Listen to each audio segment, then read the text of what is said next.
Hi, I'm Terry Summers. I'm a guide here at the Air Force Museum. I used to fly Canberras in the RAF many years ago. I'm going to show you the starting sequence today as how we used to start the engines.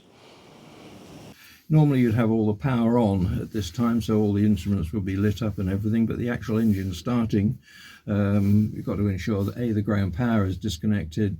We normally wouldn't use ground power, that's only for extended ground operations. Normally the batteries would supply all the aircraft needs. So to actually start the engines, we've got to make sure the starting master isolate switches are down. Here the throttles are closed, the HP cocks are closed, and then we're ready to actually continue the start sequence.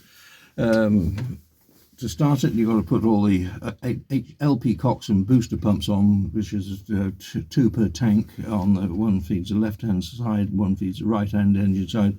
You would put them on individually and hear them working, so you'd know they're all 6 LP cock and LP pumps were working.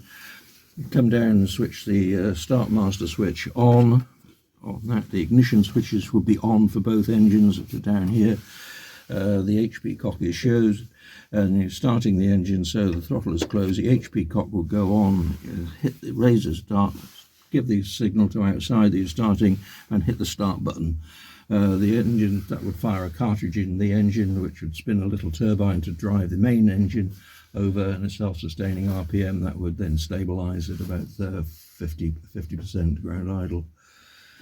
We then do this exactly the same thing for the other one. Ignition switches are left on throughout. They only work during the start sequence, and also if you need an engine relight, when you hit the relight buttons on the HP cocks, then the igniters would fire. Normally the engine is self-sustaining and without the ignition switches.